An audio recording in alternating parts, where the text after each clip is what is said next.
Happy holidays, everyone, and welcome to yet another episode of WatchGuard Security Week in Review, a video podcast dedicated to quickly summarizing the biggest information in network securities each week and to sharing practical tips along the way.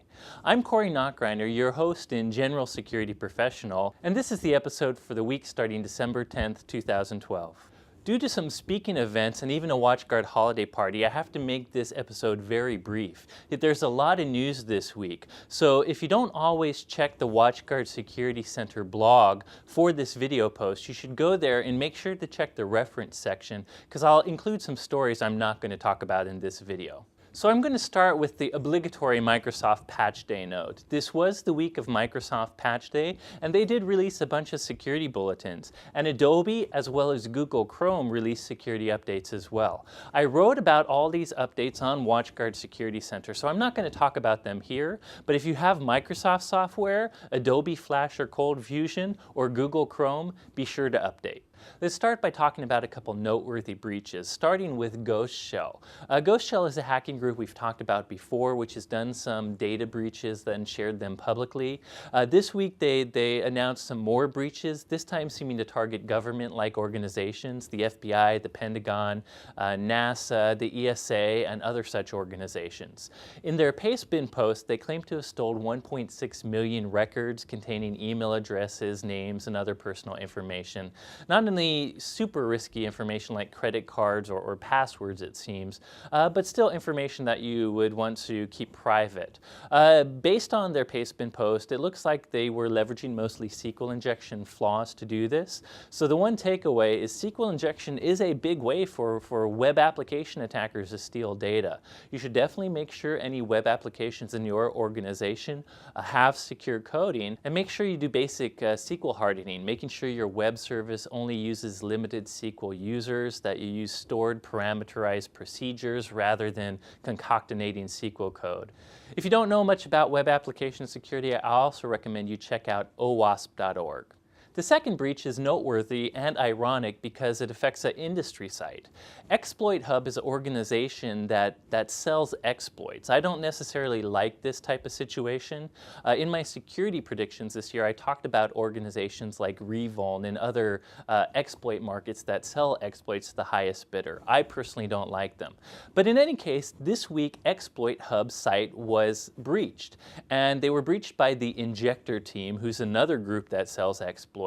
And the Injector team released a pastebin post saying they stole something like $200,000 worth of zero-day exploits and that such information.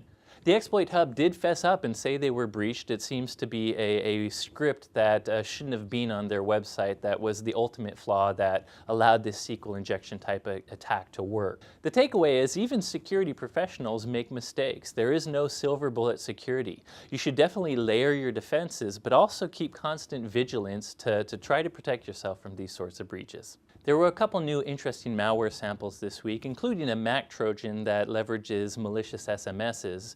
But I don't want to go into all of them. I just want to cover one I find interesting, and this is a new botnet that they're calling Skynet. Like any other botnet, it infects your computer, steals data, can be used to turn you into an attacker. But more specifically, bot Trojans have to connect to a command and control channel so the attacker can control the botnet.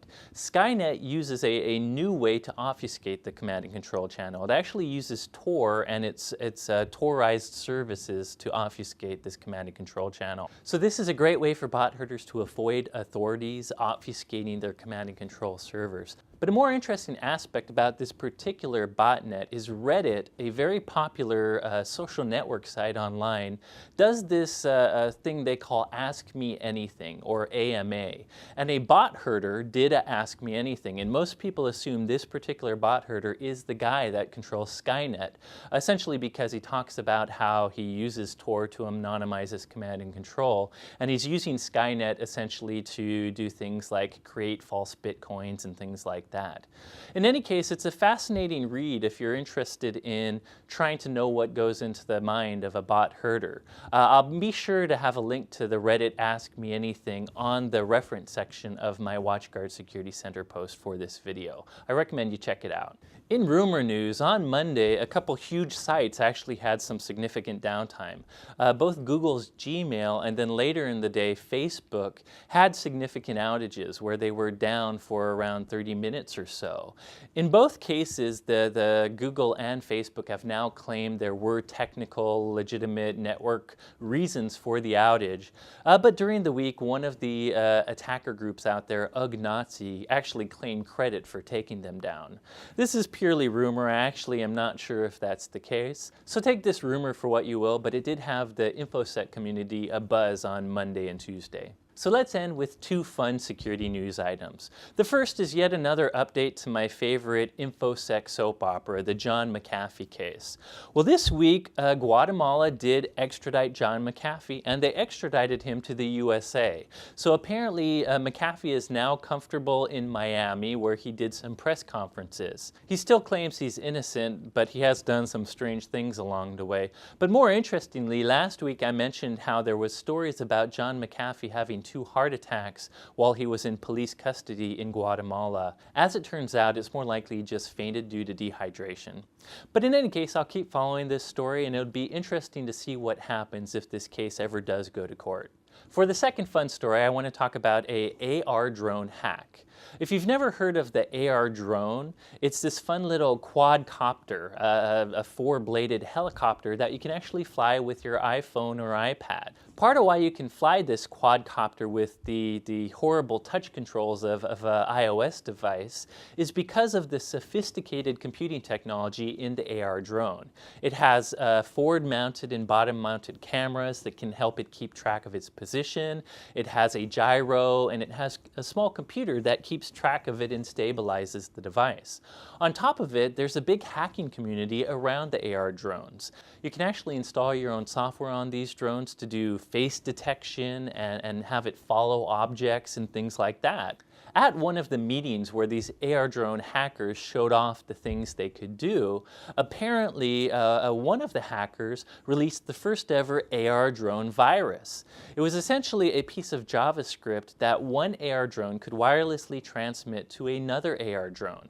And it was designed as a small piece of JavaScript that would cause the ARDrone to kind of fly badly. So at the conference, there's video of one ARDrone infecting another and flying in a very bad way. So this is just a fun and interesting story that really illustrates how embedded computing devices, even in unsuspecting locations like the toy helicopters we play with, can suffer from security vulnerabilities. While this is a very benign issue that's not going to cause any heartache, you know, the military drones we use that actually have missiles mounted on them uses similar types of technologies, although I assume that the military has stronger security around them.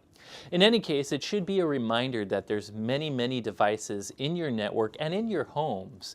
We call it the Internet of Everything. There's tons of devices that have computers built into them, and we need to secure these devices just as aggressively as we secure our mobile phones and our normal computers.